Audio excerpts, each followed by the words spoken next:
Today we're going to be removing the air shock from the motorcycle and disassembling it.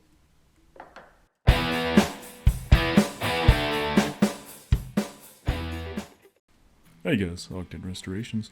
Today we're back with the 1980 GL1500 and this is part 20 of the series. This is the rear shock removal. So today I'm going to be doing that.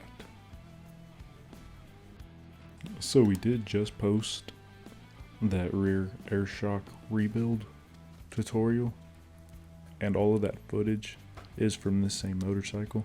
So if you saw this video's going to probably be kind of close to the same thing.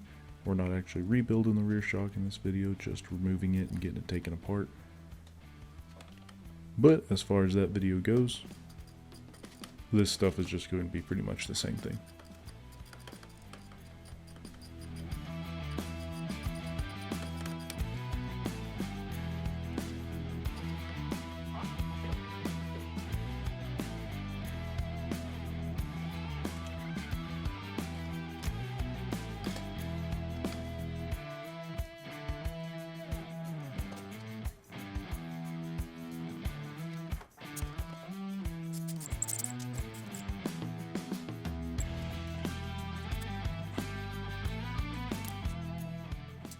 Here I'm trying to blow it out at 175 psi.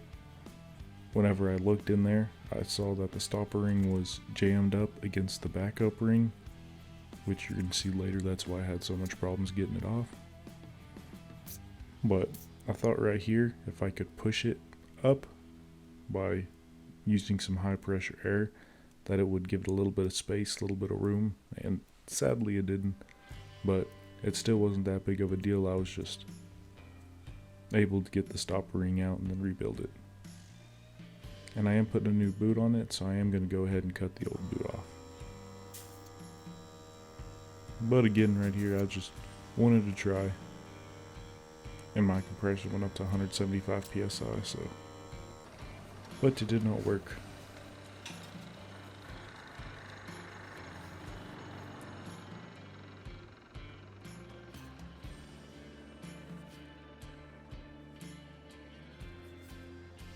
I do own a lot of cheap tools, and one thing I do like about cheap tools is that if you have a specific need, you can grind them, etc. to fix that need.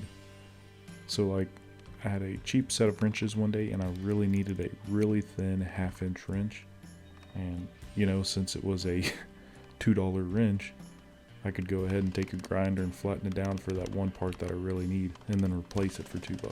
So sometimes having some cheap tools in the shop like this pick so that you can adjust them to your needs is pretty handy. And I think this set from Harbor Freight is like $1 for 4 of them. But anyways, there's the stopper ring, and then the backup ring is underneath it,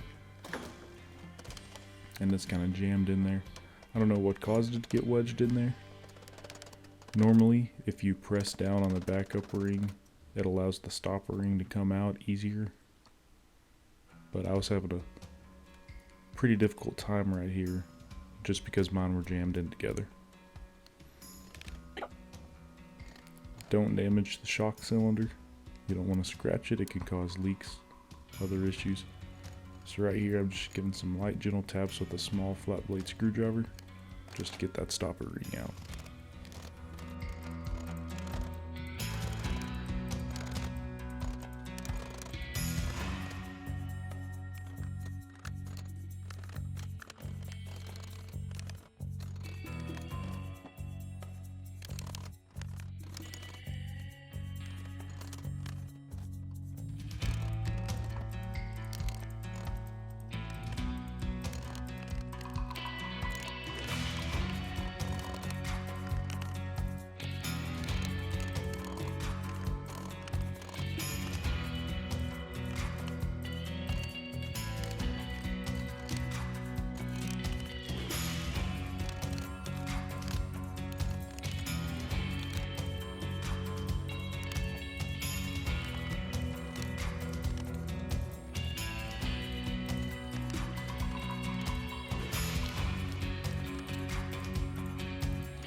So once you get that stopper ring out, really the only other thing to do is to blow that seal out. I tried 175 psi of air, but it just wasn't enough to blow that seal out. So right now I'm filling it with water, since water's non-compressible, and we're going to make us a little shop press with a pickup truck and a jack. We're going to blow the seal out. Right here I'm just wrapping it up in a towel in a bag just to catch some of the fluid, because it will leak out. Your shop manual calls for the adapter on the end of the air outlet hose on your motorcycle to put inside the shock absorber where it screws in right there. So that's all I'm doing right now, is just taking it off.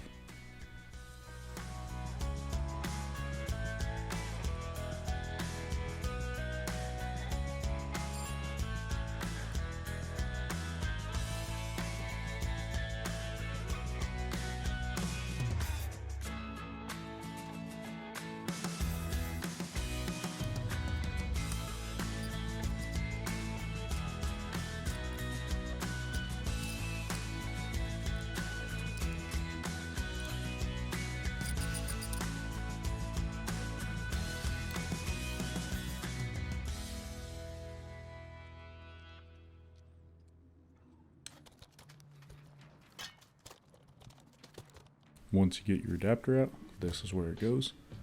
Theoretically, you could use a bolt or something right there. We aren't going to be pressuring it up with the Honda's seal pump remover, so you just need something there to plug that hole. And in this case, I used that adapter because I knew it would screw in. So here's our makeshift shop press. And if you've done all these steps, gotten the stop ring out and everything, then it will not build up too much pressure that's going to hurt the shock right here. But there it was. Thanks again for watching. This was the 1988 GL1500 Part 20, the rear shock removal. This has been Octane Restorations. Thanks for watching. You have a good rest of your day.